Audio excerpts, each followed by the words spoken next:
première édition du World Business Summit s'est tenue ce 13 février 2020 au Pullman Hotel d'Abidjan, avec pour thème Entrevoir le futur de l'énergie en Afrique. Cet événement de lobbying de haut rang s'est axé autour de 3 principaux panels. Le premier panel, composé de 3 panélistes, a planché sur les défis du secteur énergétique en Afrique. Il nous l'explique en détail. Donc il faut pouvoir apporter l'énergie, on va dire, à toutes les personnes qui vivent en Côte d'Ivoire.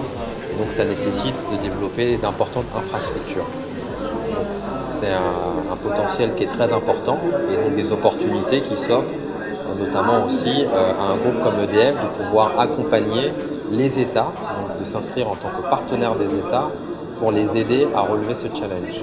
Et aussi, donc parallèlement à juste développer le secteur de l'électricité, c'est pouvoir intégrer la question notamment du climat en essayant de développer ce secteur, notamment en ayant en tête les thématiques qui sont liées à la transition énergétique. Et donc, d'essayer de mettre l'accent aussi sur le développement des énergies renouvelables comme partie de la solution au développement du secteur de l'énergie en Afrique. Le second panel, composé de 4 panélistes tous de renom et bien connus du monde énergétique, ont quant à eux abordé la problématique du futur du secteur sur le continent. On les écoute.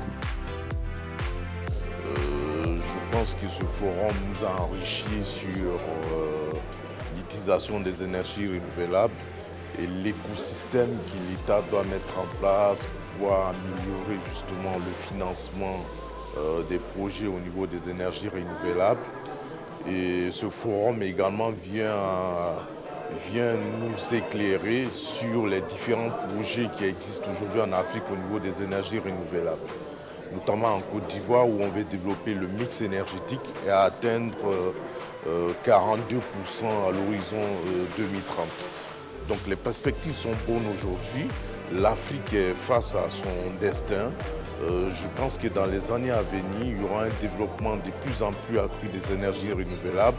Il y aura des acteurs internationaux qui viendront pour financer plusieurs projets dans le domaine des énergies, notamment en Afrique, pour que l'Afrique soit justement au diapason des optimations du monde et développer son énergie et son mix énergétique pour être aujourd'hui un pays producteur et un pays exportateur des énergies, pourquoi pas. Nous avons passé une agréable matinée.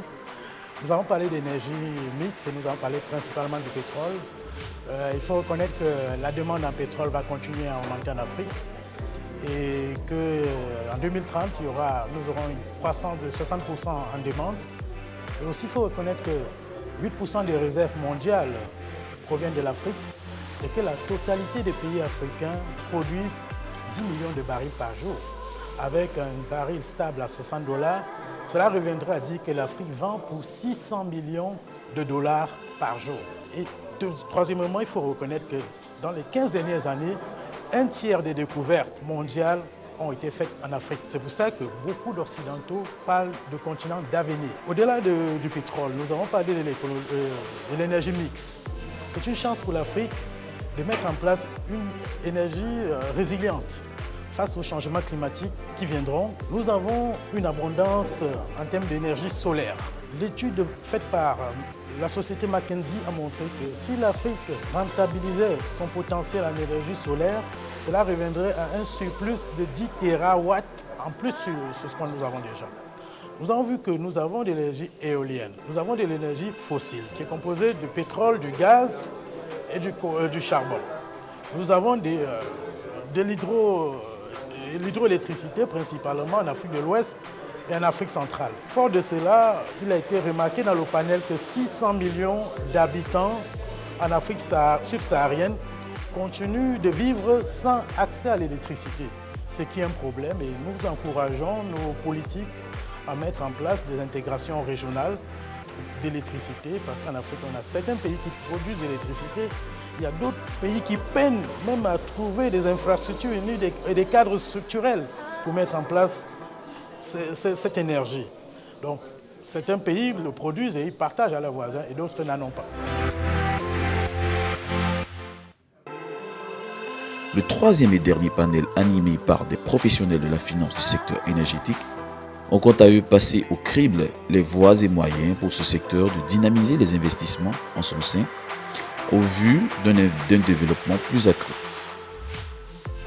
Ce que nous avons pu en tirer, c'est que le secteur du financement est tout à fait en ligne avec les besoins de la nécessité de financer le secteur des énergies, notamment des énergies renouvelables.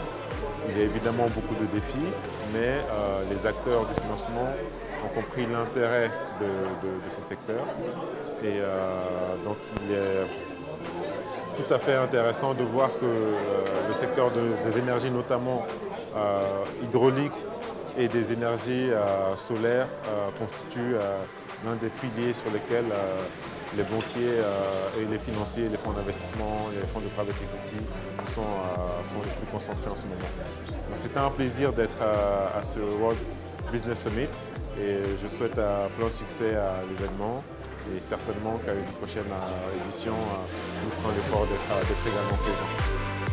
C'est avec grande satisfaction que les participants de ce premier World Business Summit sont sortis de ce sommet outillés pour mieux aborder les thématiques liées aux énergies. Rendez-vous donc prêt pour la prochaine édition du World Business Summit en mai 2020.